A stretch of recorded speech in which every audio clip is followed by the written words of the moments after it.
Hola queridos estudiantes, ¿cómo están? Espero se encuentren bien. Bueno, hoy día vamos a continuar con lo que empezamos a ver la clase pasada, con nuestra unidad de creación visual, hombre y naturaleza. Continuaremos, ¿cierto?, revisando lo que tiene que ver con los contenidos con el paisaje y la pintura impresionista. Para esto, ¿cierto?, vamos a mantener nuestro principal objetivo de esta unidad, que es poder reconocer el paisaje dentro de la pintura impresionista. Pero para ello es importante que hagamos un pequeño repaso en relación a lo que hemos estado viendo. Primero, ¿qué caracteriza a la pintura del paisaje? Esta es una pregunta que ustedes van a tener que responder, ¿cierto?, dentro de la clase online, ¿ya? Es importante entender cuáles van a ser los principales factores y elementos que se va a considerar para hablarse de la pintura del paisaje. Por ahora, repaso express. La clase anterior, ¿cierto?, reconocimos las características del paisaje y cómo éste se hace presente en nuestras experiencias e intereses. Revisamos también cómo la contemplación del paisaje lleva a muchos artistas a intentar el gesto de inmortalizarlo en sus pinturas, desarrollando así el género pictórico del paisaje, ¿ya? En esta clase vamos a analizar cómo este género pictórico dará paso al cambio de poder ver y observar el arte. Nosotros vamos a entrar en lo que va a ser justamente el eslabón que va a poder abrir el principal debate entre las bellas artes y lo que va a ser considerado después como arte contemporáneo, ¿ya? Primero, dentro de todo lo que nosotros revisamos, ¿cierto?, respecto a la pintura del paisaje, la clase anterior, pudimos darnos cuenta, ¿cierto?, de los elementos que van a caracterizar este tipo de pintura. Sin embargo, cuando surge este género pictórico, no es tan bien recibido como se podía esperar, ¿ya? De esta manera nosotros podemos deducirlo gracias a esta cita que es de Gombrich. Es un historiador reconocido dentro de la historia del arte y que nos da a entender justamente la mirada que existe en esta época en relación a la pintura del paisaje. Como indica en la siguiente cita, la pintura del paisaje hasta entonces esta había sido considerada como una rama menor del arte. En particular, los pintores que habían consagrado su existencia a pintar vistas de las residencias campestres, los parques o perspectivas pintorescas, no eran considerados seriamente como artistas. Esta actitud cambió un tanto como consecuencia del espíritu romántico de finales del siglo XVIII. Y grandes artistas se consagraron a elevar este género de pintura a una nueva dignidad. Gombrich acá nos menciona que cuando surge justamente este género pictórico, ¿cierto?, va a tener una consideración menor en comparación con los géneros pictóricos que los acompañaban. En ese entonces también teníamos el género pictórico dentro de la pintura de historia, teníamos el género pictórico del retrato, que eran mucho más valiosos para la clase elitista, puesto que representaba y enaltecía, ¿cierto?, a las familias. En cambio, los paisajes, por lo general, solamente se consideraban como pinturas bonitas, se podría decir, y no le veían el peso técnico que había detrás, ni tampoco le tomaban el peso también a las composiciones complejas que pudiesen crearse. Es así que ya pasando al siglo XIX, es que empieza a surgir este espíritu romántico, ya que se va a conocer dentro de las bellas artes como el romanticismo, y que va a otorgar un nuevo aire respecto al gesto de la pintura, al gesto pictórico, y que es justamente ese gesto pictórico que habla justamente acá Gombrich respecto a elevar este género, ¿cierto?, a una nueva dignidad, sino que desde esta pintura que era considerada meras perspectivas pintorescas, va a pasar a una nueva forma de expresión del paisaje. Acá podemos ver, por ejemplo, cómo antiguamente en la pintura del género se representaba el paisaje con sus elementos culturales. Acá podemos ver el paisaje de una hacienda, vemos, ¿cierto?, a los personajes que probablemente sean de la familia, los dueños de esta hacienda, y podemos darnos cuenta por los objetos, por los elementos, ¿cierto? Que es un lugar privado que corresponde a grandes familias, ¿cierto? Con harta vegetación, hartos elementos verdes, espacios de recreación. Empieza a darnos información el paisaje, ¿cierto? Respecto a qué corresponde, a qué lugar es, etc. Al incluir a las personas también podemos, si podemos indagar, podemos deducir incluso a qué lugar pertenece. En cambio, va a hablarse de este gesto dentro de la pintura, de esta nueva forma de elevar la pintura del paisaje, a lo que vemos en la siguiente imagen, en la que dice después. Acá vemos lo que va a ser la concepción de la representación del paisaje y va a ser notablemente diferente. Acá hay una nueva inspiración. Para ello vamos a tratar de entender a qué responde. Hay una de las obras consideradas uno de los paisajes que se le va a llamar dentro del género pictórico lo sublime. Las principales características de esta nueva forma de representar el paisaje en la pintura son el uso de la mancha, el contraste de luz y color.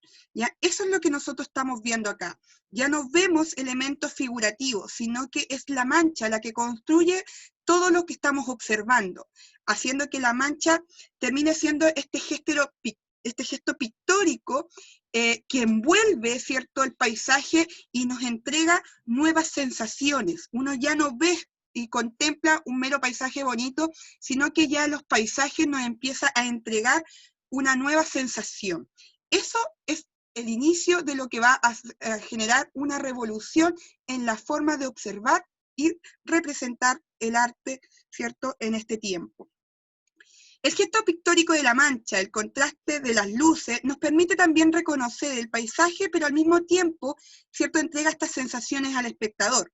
De acuerdo al uso de la interacción del color, los artistas logran representar paisajes sublimes para la contemplación. ¿Qué quiere decir lo sublime? Sublime quiere decir una sensación de inmensidad. Esta sensación que genera, ¿cierto?, una vulnerabilidad del ser humano frente a lo inmenso de la naturaleza. Esa sensación es considerada dentro de la pintura al paisaje sublime, ¿ya? Puesto que genera una sensación extrema. El paisaje entonces que entrega da asombro, fantasía, miedos o angustia. Estas son las distintas sensaciones que va a trabajar un paisaje que va a estar orientado a lo sublime. Esta forma de representar el paisaje entró en debate surgiendo la corriente pictórica del realismo, ¿ya? En él se planteaba el paisaje que dé cuenta de la verdad, y no solo paisajes elevados a la fantasía. Ambos estilos del género de la pintura se mantienen aún vigentes en la historia del arte. Sin embargo, a principios del siglo XX, comenzando la Primera Guerra Mundial, ¿cierto?, este hecho trajo precedentes importantes también en lo que va a significar un cambio cultural dentro del mundo. En este sentido, las artes también fueron directamente afectadas dentro de la forma de expresarse, ¿ya? Y principalmente va a permitir visibilizar justamente los cambios que van a ocurrir dentro de la historia.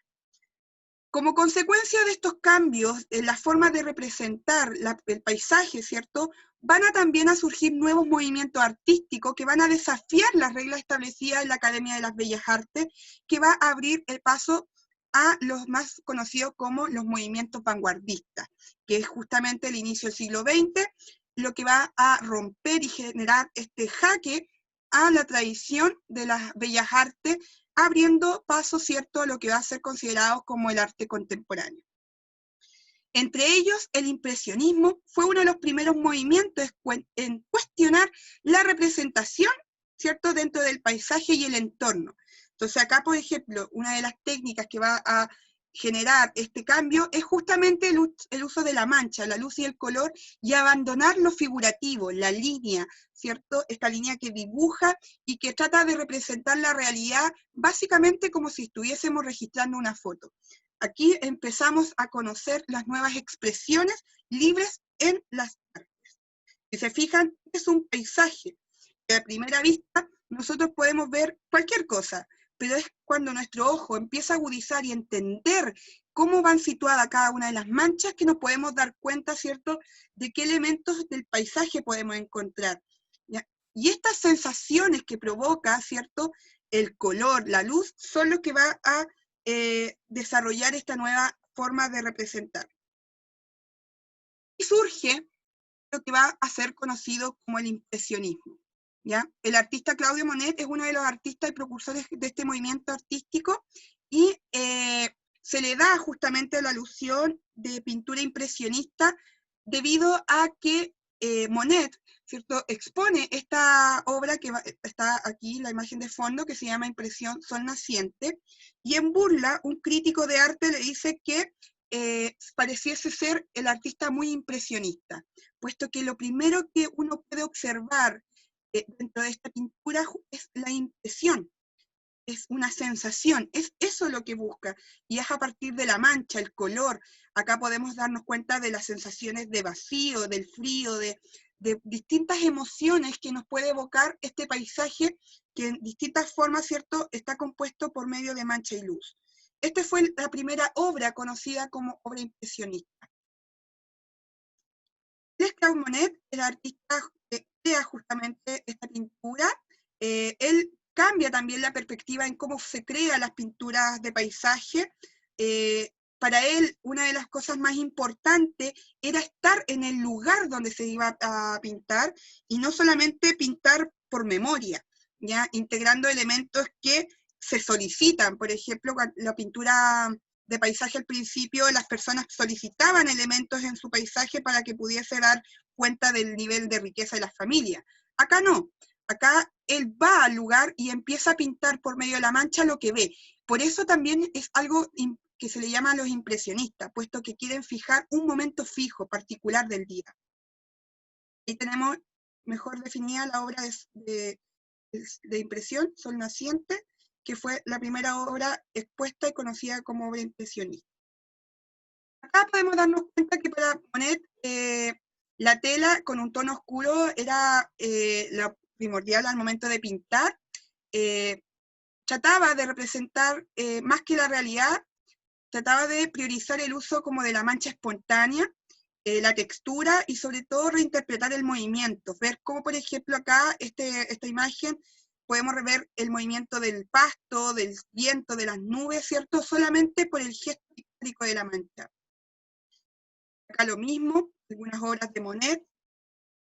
Fíjense cómo construye, no vemos líneas que dibujen de lleno, ¿cierto?, los elementos, sino que son a partir de manchas y trazos, lo que va a permitir darle forma a cada uno de estos elementos. Ahora, ¿cuál va a ser el proyecto que nosotros vamos a realizar? Se llama Mi Paisaje Impresionista. Para esto ustedes deberán crear un paisaje impresionista. Elige un lugar de tu casa donde puedas contemplar un paisaje, puede ser urbano, mixto, también puede ser un paisaje que ustedes recuerden de haber ido alguna vez, también, algún lugar donde hayan ido, no sé, las últimas veces, la playa, el campo, etc. Para esto puedes utilizar cualquier tipo de técnica de pintura, puedes utilizar acrílico, óleos, acuarelas, lápices de colores, digital, etc. Lo que va a ser importante es justamente que ustedes mantengan las características de la pintura impresionista, ¿ya? Los materiales ahí están inscritos, ¿cierto? Ustedes pueden variar tanto el soporte como el tipo de pintura, los pinceles, ¿cierto? Y todos los elementos que necesiten para mantener la limpieza del lugar. Cuando hayan terminado su obra, tienen que sacarle una fotografía y enviarla a mi correo, ¿cierto? Para poder revisarla. Así que eso, chiquillos, nos vemos en clases online para seguir analizando lo que es esta revolución del paisaje en las bellas artes. Así que eso, chiquillos, chau, chau, nos vemos.